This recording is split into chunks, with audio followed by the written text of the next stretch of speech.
Before you pay off debt. Before you invest. Before you do anything else with your money, you need $1,000 sitting in a separate account doing nothing. I know that sounds counterintuitive. If you have credit card debt at 20% interest, why would you park cash earning almost nothing? I am going to show you exactly why, and it is not what most financial advisors will tell you. The real reason most budgets fail. Here is what actually happens to people trying to get their finances together. They make a plan. They set up a budget. They commit to paying off their credit card. And then the car battery dies. Or the dentist finds a cavity. Or the washing machine makes a sound it has never made before. And suddenly the entire plan collapses because there was no buffer. The credit card that was supposed to go down goes right back up. And then people feel like failures, when really they just had bad architecture. A $1,000 emergency fund is not a financial strategy. It is a psychological foundation. It is the difference between a setback and a spiral. Research from the Urban Institute found that families with even $500 to $2,000 in liquid savings were less likely to experience hardship after a financial shock than families with higher incomes but no savings cushion. The amount matters less than the existence of the buffer. Why $1,000 specifically? $1,000 covers the vast majority of financial emergencies that actually happen in real life. A car repair, average cost, $600. An urgent care visit, $300 to $500 without insurance. A broken phone, $300 to $600. A month of groceries if you lose your job, $400 to $600. Most genuine emergencies fall under $1,000.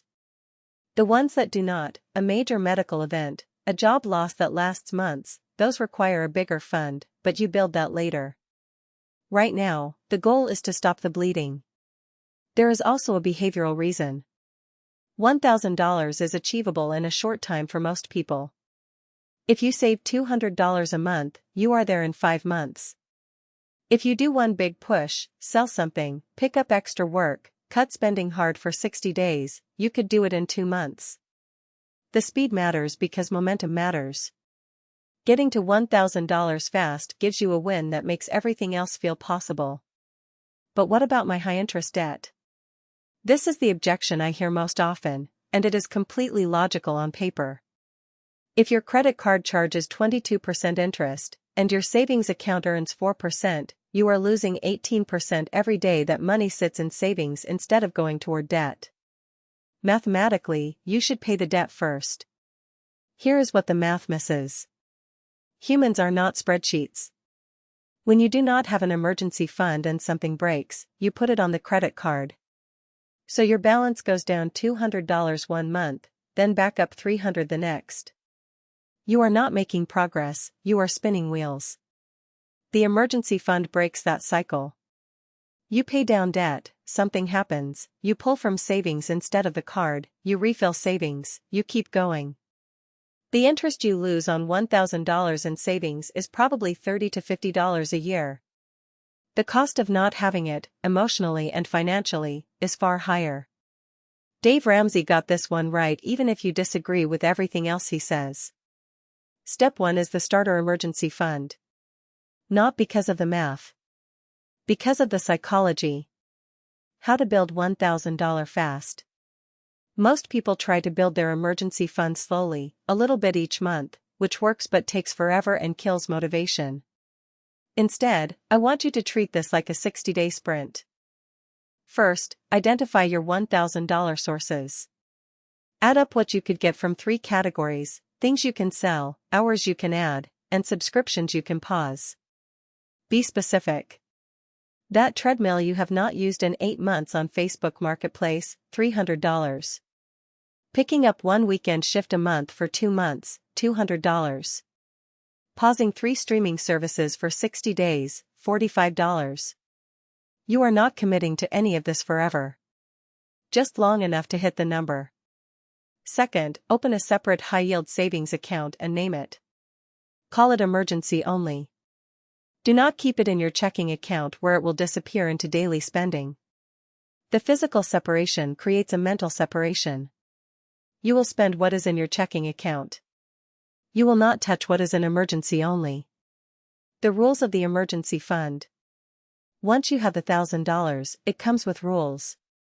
Not every unexpected expense is an emergency. This is important.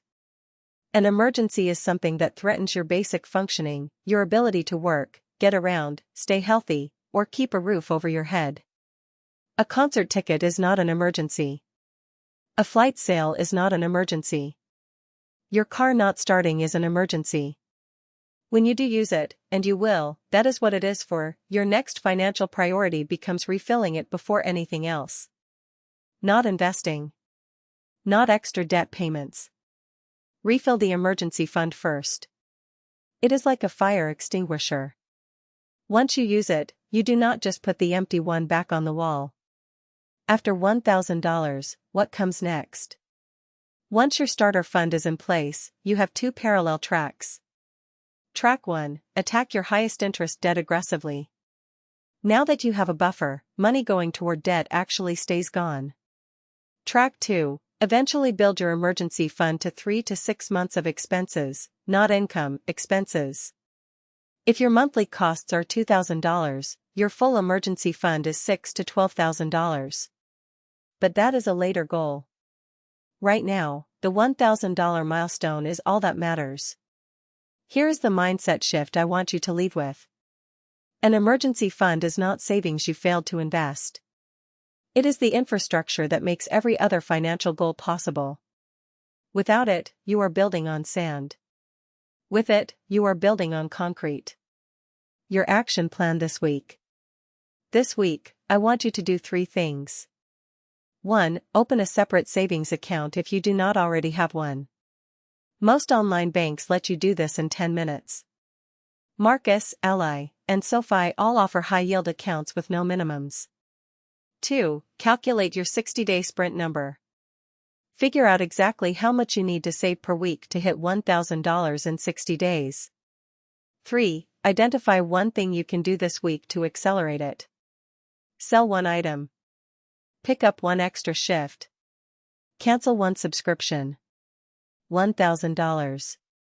60 days. That is the first step to everything else.